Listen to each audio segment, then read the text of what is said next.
Hi guys, मी चेतना makeover. कसे आहात तुम्ही? तर आज मी जात आहे चपराड्याला नामकरण सोहळ्याच्या मेकअपसाठी. आणि ही आहे माझी ही आहे माझी स्टुडंट श्वेता.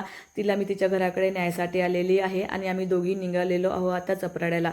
मी नेहमी माझ्या स्टुडंटला मेकअपसाठी सोबत नेत असते, कारण कारण की कसं असतं ना, रिअल क्लायंटवर काम करणं आणि मॉडेल्सवर काम करणं यामध्ये खूप डिफरंट असतो. त्यामुळे मुलींचा थोडासा कॉन्फिडन्स वाढला पाहिजे, त्यासाठी मी नेहमी त्यांना सोबत नेत असते. आम्ही चपराड्याच्या रस्त्याने लागलोच होतो की काही अंतरावर गेल्यानंतर आम्हाला खूप साऱ्या गायी आणि बैल रस्त्याने मिळाले. त्यांचाही सकाळचा टाईम असल्यामुळे चरायला जायचा टाईम झालेला होता.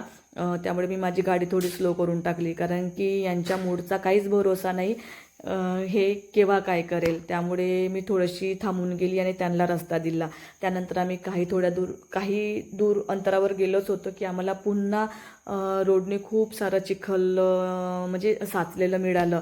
त्यामुळे मी थोडा वेळ तर थांबूनच गेली यार, की गाडी टाकू नको टाकू, पण गाडी तर टाकावीच लागत होती, कारण की ऑर्डर तर कॅन्सल करू शकत नव्हती.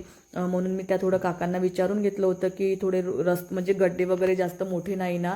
तर ते म्हणाले नाही, गड्डे वगैरे मोठे नाही आहे, तुम्ही थोडीशी गाडी स्लो टाका, निघून जाणार. त्यामुळे मी थोडी गाडी स्लो केली आणि कशीबशी थोडीशी त्या चिखलामधून गाडी काढली. त्यानंतर आम्ही पुन्हा चपराड्याच्या रस्त्याने लागलो आणि काही अंतरावर गेलो आणि आम्हाला खूप मोठं असं तळं मिळालं. त्या तळ्यामध्ये खूप सारे कमळाचे फुलं लागलेले होते. त्यामुळे आम्ही थोड्या वेळ थांबून गेलो आणि ते बघत राहिलो, कारण की ते दिसायला खूप सुंदर दिसत होतं. त्यामुळे आम्ही ते पाहतच राहिलो.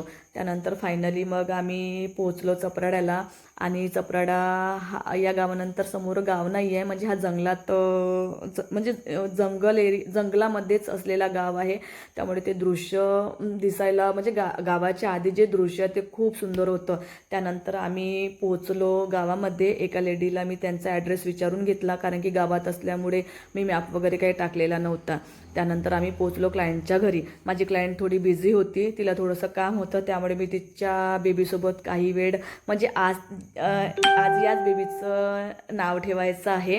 त्यामुळे त्या बेबीसोबत म्हणजे माझी क्लायंट बिझी असल्यामुळे मी काही वेळ तिच्या बेबीसोबत मस्ती केली. तिची बेबी खूप क्यूट आहे यार आणि बिलकुल रडत नाही. त्यानंतर ही आहे माझी क्लायंट, तिचं नाव आहे प्रांजू. तिचा आज मला मेकअप करायचा आहे. प्रांजूचा मी 9व्या महिन्याचा पण मेकअप केला होता आणि त्यावेळेस आम्ही सिम्पल लुक ठेवलेला होता. इंस्टाग्रामवर तिचे पोस्ट आहे मेकअपच्या. त्यामुळे यावेळेस आम्हाला पूर्ण प्रॉपर महाराष्ट्रीयन लुक करायचा होता. प्रांजूचं पण तेच म्हणत होतं की ताई मला पूर्ण महाराष्ट्रीयन लुक करायचं आहे. त्यामुळे मी तिच्या म्हणण्यानुसार तिची तयारी करून दिली आणि तिला ती तयारी खूप आवडली. तिचे पप्पा मधामधात येत होते, त्यामुळे ती पप्पाला म्हणत होती यार व्हिडिओ चालू आहे.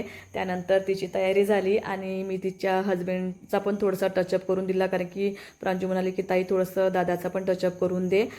त्यामुळे मी मग दादाचा पण टचअप करायला लागले. बिलकुल नो मेकअप लुक दिला होता त्यांना. मी खूप काही असं लावलं नव्हतं त्यांना. दादाला पण सिम्पल लुक त्यांना म्हणजे जो मी लाईटवेट टचअप केला त्यांना आवडला.